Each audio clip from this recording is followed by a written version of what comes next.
Hi, నా పేరు వీరబాబు అండి. కానీ ఒకటి మాత్రం చెప్పాలనుకున్నాను. కానీ పేరెంట్స్ని బాధపెట్టేలాగా చేయకూడదండి.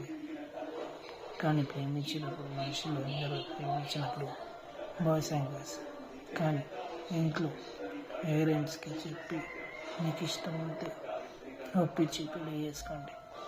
కాకపోతే వాళ్ళని పేరెంట్స్ని బాధపెట్టేలా చూడకుండా ప్రేమగా ఒక 2 నిమిషాలు టైం తీసుకుని పేరెంట్స్కి చెప్పి నేను ఒక అబ్బాయిని ప్రేమిస్తున్నాను, ఒక అమ్మాయిని ప్రేమిస్తున్నానని ఈ విషయం మీరు చెప్పాలి.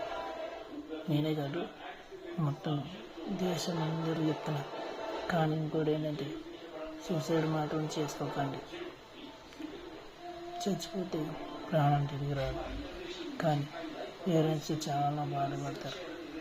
కొడుకు పోయడాన్ని, కూతురు పోయడాన్ని నేను బాధపడకూడదని చెప్తున్నాను. కానీ దయచేసి సూసైడ్ అనే మైండ్ నుంచి తీసేయండి. చేతులు పెట్టి నేను కోరుకుంటున్నాను. దయచేసి చెప్పి అన్న, తమ్ముడు, మీరేదనుకుంటే మంచి కోసం, సేఫ్టీ కోసం 3 సార్లు ఆలోచించండి.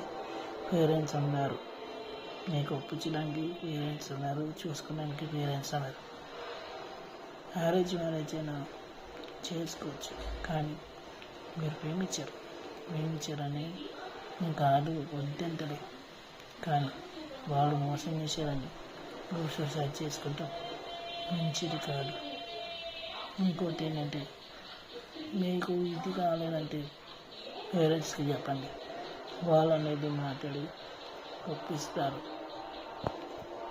అందుకని నేను చెప్పాల్సింది చెప్పాను. సూసైడ్ మాత్రం చేసుకోకండి. పేరెంట్స్ చూసి నీకు ఇంకో పెళ్లి చేయగలుగుతారు. మ్యారేజ్ ఓకేనా? హాయ్, నా పేరు వీరబాబుని ముందే చెప్తున్నాను. కానీ జాగ్రత్తగా ఉండండి. ఏదైనా పేరెంట్స్ చేసుకోండి. దయచేసి చేపెట్టి కోరుకుంటున్నాను.